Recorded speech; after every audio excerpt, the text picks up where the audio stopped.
ফেলেছে। আল্লাহু আকবার। তাহলে সাহাবীদের ঈমান বিল মালায়েকা, ফেরেশতা আছে, ফেরেশতা থাকতে পারে, এইটার ঈমান ইয়াকিনের লেভেলে। আর আমাদের ঈমান আপনি নিজে বুকে হাত দিয়ে দেখেন তো বিশ্বাসই করেন না যে ফেরেশতা আছে। তিনি মুখে বলে যে আলহামদুলিল্লাহ মালায়েকা। এই জন্যই তো আমাদের সকল চাওয়া পাওয়া হয়ে গেছে দুনিয়াবি, যে একমাত্র দুনিয়ার লজিক দিয়েই আমাকে বিজয় অর্জন করতে হবে। এটা তো শিরক।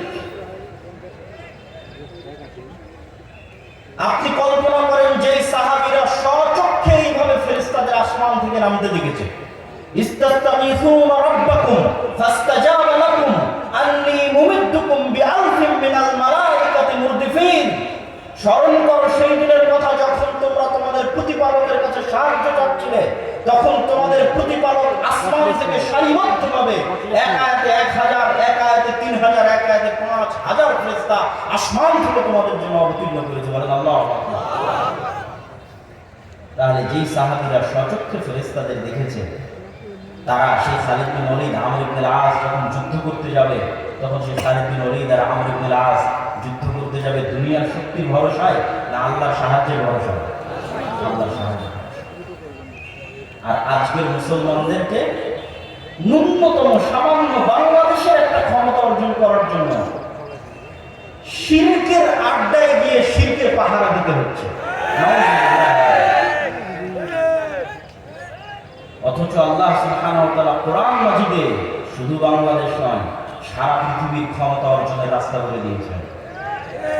শুধু বাংলাদেশ নয়, সারা পৃথিবীর ক্ষমতা অর্জন করা যাবে কেউ যদি কোরআনের উপর ইয়াকিনের লেভেলে বিশ্বাস রাখে, কেউ যদি কোরআনের প্রতিটা কথার উপর ইয়াকিনের লেভেলে বিশ্বাস রাখে। সম্মানিত উপস্থিতি, মুসলমানদের আল্লাহর সাহায্যকে আসমান থেকে টেনে নিয়ে আসবে। এটা টেনে নিয়ে আসার যেগুলো সবচেয়ে পাওয়ারফুল টেকনোলজি আছে, সেগুলো আল্লাহ মুসলমানদের দিয়েছে। তার এক নম্বর হচ্ছে সালাত, 5 ওয়াক্ত সালাত, রাতের সালাত, কোরআন তেলাওয়াত, জিকির। যুদ্ধের ময়দানে না হলে রাসূল সাল্লাল্লাহু আলাইহি ওয়াসাল্লাম বলতেন তোমরা যুদ্ধ করো, আজকের জন্য সালাত মওকুফ না।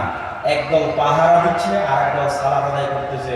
কেননা ইসলামের বিজয় দুনিয়াবী শক্তির উপর নির্ভর করে না, আসমান থেকে সাহায্য আসা লাগে। তো আসমান থেকে সাহায্য টানতে পারে সালাত, রাতের সালাত আরো বেশি টানতে পারে। তো সাহাবীরা সব ছিলেন রাতের সালাতে অভ্যস্ত, সব ছিলেন কোরআনের আয়াতের উপর ইয়াকিনের লেভেলে বিশ্বাস রাখা। তো তারা বিজয় অর্জন করবে না, আমরা বিজয় অর্জন করব যাদের স্বভাব চরিত্র মুনাফিকিতে পরিপূর্ণ হয়ে গেছে, মিথ্যা, ধোঁকা এবং দুর্নীতিতে পরিপূর্ণ হয়ে গেছে, সেখানে অন্তরে ঈমান প্রবেশ করে। সম্মানিত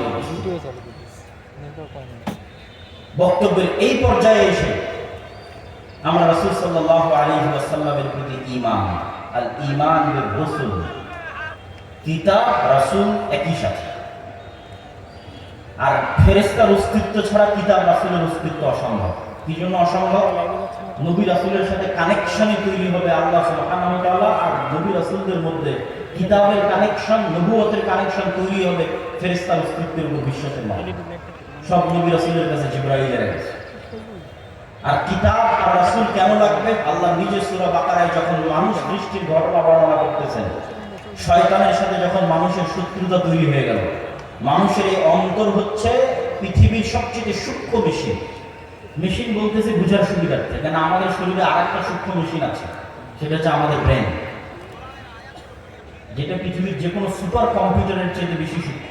এই ব্রেনের পরল দিয়ে পৃথিবীকে কয়েকবার ঘোরানো যাবে, একটা মানুষের ব্রেনের মগজের পরল দিয়ে। আর এই ব্রেনের স্মৃতিশক্তি ধারণ ক্ষমতা গিগাবাইট, টেরাবাইটে অন্তত 1000 বছর। নূহ আলাইহিস সালাম 1000 বছর যদি বেঁচে থাকে, তাহলে উনি যখন বয়স 10 ছিল, ওই 10 বছর বয়সের কথা ওনার ব্রেনে মনে আছে। তাহলে 1000 বছরের স্মৃতি ধারণ করতে পারবে এমন গিগাবাইট, টেরাবাইট এই ব্রেনে আছে। কিন্তু ব্যবহার তো আমরা করছি মাত্র 60-70 বছর। আল্লাহ সুবহানাহু ওয়া তাআলা বলেছেন কাফা বিনাফসিকাল ইয়াউমা আলাইকা হাসিবা, আজকে তোমার হিসাব নেওয়ার জন্য তুমিই যথেষ্ট। তো ওই যে ক্যামেরার লেন্স আর ক্যামেরার মেমোরি, তো এই তো আপনার ক্যামেরা, চোখ, লেন্স, আর এই তো আপনার মেমোরি। তো কাফা বিনাফসিকাল ইয়াউমা আলাইকা হাসিবা, আপনি যা মোবাইলে দেখেছেন তা আপনার মেমোরিতেই সেভ হয়ে আছে।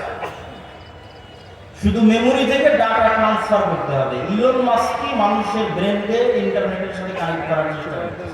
তো কাফা বিনাফসিকাল ইয়াউমা আলাইকা হাসিবা, কানে যা শুনেছেন তা আপনার মেমোরিতে সেভ হয়ে আছে, বাহির থেকে সাক্ষী লাগবে না। তা আপনার বিচারের জন্য আপনি যথেষ্ট। তো মানুষের ব্রেন যেমন আপার লেভেলের মেশিন, এর চেয়ে সূক্ষ্ম লেভেলের মেশিন হচ্ছে মানুষের অন্তর, অদৃশ্য। রূহ হচ্ছে নূরুন লতীফ। ইবনুল কাইয়িম রাহিমাহুল্লাহ বলেছেন রূহ নূরের সূক্ষ্ম পর্যায়, নূরুন লতীফ, আল্লাহ সুবহানাহু ওয়া তাআলার পক্ষ থেকে পাঠানো, অদৃশ্য, অনেক আপার লেভেলের মেশিন। মানুষের তৈরি করা এই মোবাইল শুধু মানুষের সাথে সম্পর্ক তৈরি করতে পারে, তাও ডাইরেক্ট মানুষের অন্তরে দেওয়া সম্ভব না। ওই মোবাইলের মধ্যে পড়তে হবে, না হলে কানে শুনতে হবে, হয় চোখ দিয়ে পড়তে হবে না কানে শুনতে হবে। কিন্তু এই মেশিন এত আপার লেভেলের যেখানে ডাইরেক্ট মেসেজ করা সম্ভব, শুধু কি মানুষ থেকে মানুষ না, অন্য ভিন্ন জগতের দুটো প্রাণীদের সাথে কানেক্টেড, ফেরেশতা এবং শয়তান। তো মানুষের রগে রগে রক্তে রক্তে শয়তান চলে, তো মানুষ বাঁচবে কিভাবে? মানুষের নিজের নফসের উপর তার কোনো কন্ট্রোল ক্ষমতা নাই, তার কাল 24 ঘন্টা পরিবর্তনশীল, কোনো কন্ট্রোল ক্ষমতা নাই, বাঁচবে কিভাবে? বাঁচার জন্য আল্লাহ বলছেন তোমাদের মধ্যে শত্রুতা করে দিলাম, তোমরা একজন আরেকজনের শত্রু। তবে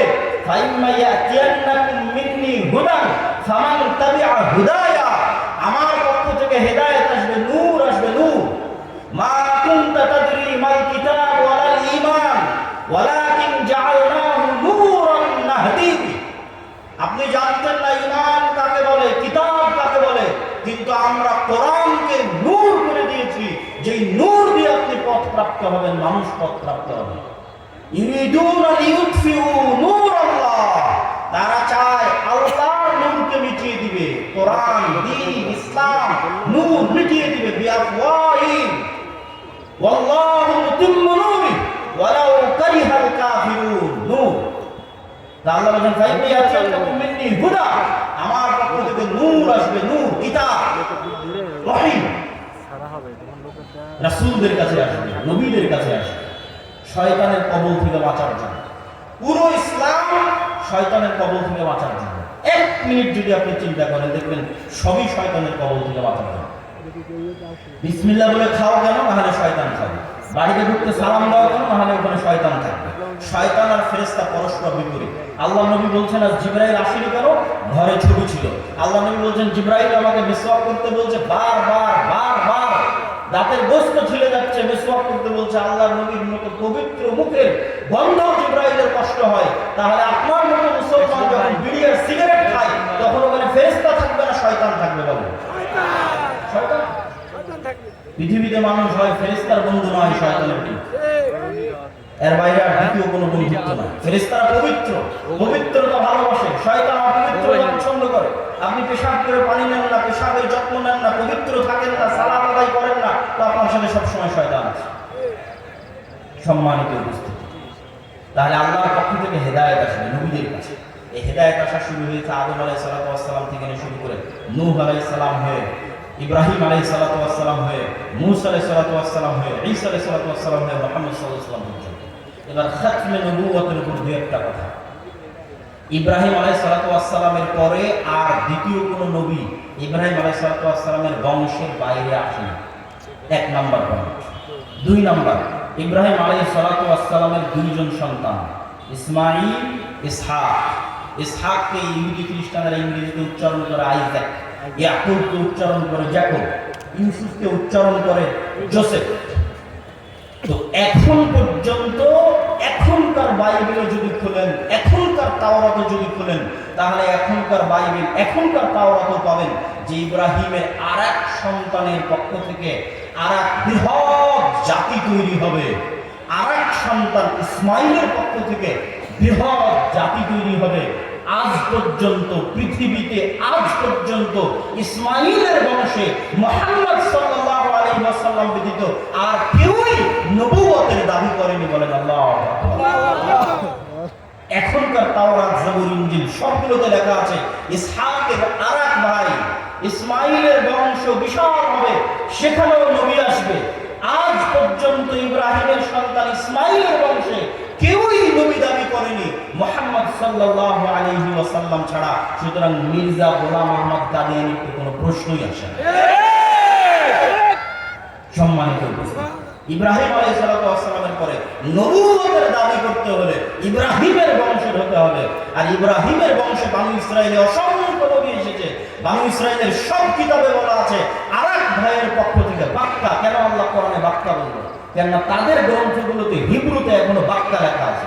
মানুষ মক্কাই বলতো, কিন্তু আল্লাহ বুঝানোর জন্য বাক্কা অবতীর্ণ করেছেন। শুষ্ক মরুভূমি যেখানে আল্লাহ পানির ব্যবস্থা তৈরি করে দিয়েছেন, ওখান থেকে একটা জাতি তৈরি হবে, একটা নবী আসবে, তার অধীনে জাতি তৈরি হবে।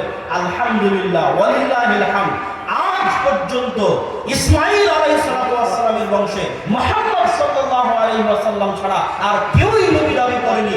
অতএব মুহাম্মদ সাল্লাল্লাহু আলাইহি ওয়াসাল্লাম মিল্লাতে ইব্রাহিমের খুনের উত্তরসূরি, আদর্শের উত্তরসূরি, আকীদার উত্তরসূরি, দাওয়াতের উত্তরসূরি। বলেন আল্লাহু আকবার। এই জন্য কোরআনে বারবার চ্যালেঞ্জ দেওয়া আছে, মিল্লাতে ইব্রাহিমকে পরীক্ষা করো। মা কানা ইব্রাহিম ইয়াহুদিয়ান ওয়ালা নাসরানিয়ান বাল কানা হানিফান মুসলিমা। ইব্রাহিম হচ্ছে টেস্ট করার মাধ্যম। ইব্রাহিমের মতো তাওহীদ কার কাছে আছে সেটা দিয়ে পরীক্ষা করো, তাহলেই বুঝতে পারবে। সম্মানিত উপস্থিতি, মুহাম্মদ সাল্লাল্লাহু আলাইহি ওয়াসাল্লামের পরে কিয়ামত পর্যন্ত দাজ্জালুনা কাযযাবুনা অসংখ্য মিথ্যুক নবুয়তের দাবিদার আসবে। মুসাইলামাতুল কাযযাবের মতো, আসওয়াদ আল-আনাইসির মতো এবং মির্জা গোলাম আহমদ কাদিয়ানীর মতো, ইনশাআল্লাহ খালিদ বিন ওয়ালিদের মতো, ওয়াহশির মতো ইমানওয়ালা মুসলমানেরা এই সমস্ত মিথ্যুক দাজ্জাল কাযযাব মিথ্যুক নবুয়তের দাবিদারকে প্রতিহত করেই ছাড়বে ইনশাআল্লাহ। এবং বাংলার জমিনে যেই জমিন শাহ ইসমাইল শহীদের ব্রিটিশ বিরোধী আন্দোলনের সময় থেকে নিয়ে আজ পর্যন্ত যেই জমিন ঈমান, আমল এবং দ্বীনের ঘাঁটি, যেই জমিনের মুসলমানেরা 47-এর আন্দোলনে নেতৃত্ব দিয়েছে, যেই জমিনের মুসলমানেরা 24-এর আন্দোলনে নেতৃত্ব দিয়েছে, সেই বাংলাদেশে এই সমস্ত বাতিল ফিরকার অস্তিত্ব হবে না। তাদেরকে যে কোনো মূল্যে রাষ্ট্রীয়ভাবে কাফের ঘোষণা করতেই হবে। এই দাবি, এই দাওয়া রাষ্ট্রপ্রধানের প্রতি, বর্তমান বাংলাদেশের সরকারের প্রতি। আর জনগণের কাজ কি? আমরা বক্তব্য দিব, দাবি তুলব, এই পর্যন্ত শেষ নয়। মক্তব, মসজিদ এটা মুসলমানদের সবচেয়ে বড় সম্পদ। প্রত্যেক মুসলমানকে দিনের জ্ঞান, দিনের মৌলিক জ্ঞান, কোরআনের মৌলিক জ্ঞান মসজিদেই দিতে হবে। মাদ্রাসা দিয়ে 2% মুসলমানের সন্তানকে দিন শেখানো সম্ভব। 98% মুসলমানের সন্তানকে দিন শেখাতে চাইলে শতভাগ মসজিদে, শতভাগ মুসলমানের দিন শিক্ষা নিশ্চিত করতেই হবে। এটা মাদ্রাসাগুলোর দায়িত্ব, আলেম ওলামার দায়িত্ব। যত ইসলামী দল, সংগঠন যারাই বাংলাদেশে ইসলামের বিজয় দেখতে চায়, তাদের প্রত্যেকের দায়িত্ব শতভাগ মুসলমানের সন্তানকে কোরআন এবং দিন শেখানোর জন্য বাংলাদেশের শতভাগ মসজিদে শক্তিশালী মজবুত বক্তব্য ব্যবস্থা চালু করতে হবে। তাহলে সকল বাতিল ফিরকা, বাতিল দল একদিনই নিমিষেই মিটে যাবে ইনশাআল্লাহ। দাওয়াতকে দুর্বল মনে করা যাবে না। দাওয়াত সব নবীদের কাজ। নূহ আলাইহিস সালাম 950 বছর দাওয়াত দিয়েছেন। দাওয়াতই আসল। আল্লাহ সব নবীকে পাঠিয়েছেন দাওয়াত দিতে। মুসা আলাইহিস সালাম দাওয়াত দিয়েছেন, ডাইরেক্ট যে ফিরাউনের সাথে মারামারি করেছেন, জি না, দাওয়াত। অতএব দাওয়াতকে ছোট করে দেখা যাবে না। মসজিদ ভিত্তিক মক্তব শিক্ষার মাধ্যমে দাওয়াতকে মজবুত করতে হবে। আবার আমাদের যারা রাজনৈতিক শক্তির অধিকারী আছে, তারা যেহেতু মুসলমানের ভোটে ক্ষমতায় যেতে চায়, তাহলে তাদেরকেও নিশ্চিত করতে হবে যে কি মোহাম্মদ সে ওয়াফা তুমে তো হাম তেরে হ্যাঁ। আগার মোহাম্মদ সাল্লাল্লাহু আলাইহি ওয়াসাল্লামের সম্মানের সাথে কেউ গাদ্দারি করে, তাহলে সে যত পবিত্র হোক, যত বড় আলেম হোক, যত বড় ইসলামী দল হোক, আমরা তাদের সাথে নাই। মোহাম্মদ সে ওয়াফা তুমে তো হাম তেরে হ্যাঁ, মোহাম্মদ সাল্লাল্লাহু আলাইহি ওয়াসাল্লামের সম্মানের সাথে, খাতমে নবুয়তের সাথে যারা থাকবে, আমরা তাদের সাথে। ওয়া আখিরু দাওয়ানা আলহামদুলিল্লাহি রাব্বিল আলামিন। আসসালামু আলাইকুম ওয়া রাহমাতুল্লাহি ওয়া বারাকাতুহু। আসসালামু আলাইকুম ওয়া রাহমাতুল্লাহি ওয়া বারাকাতুহু।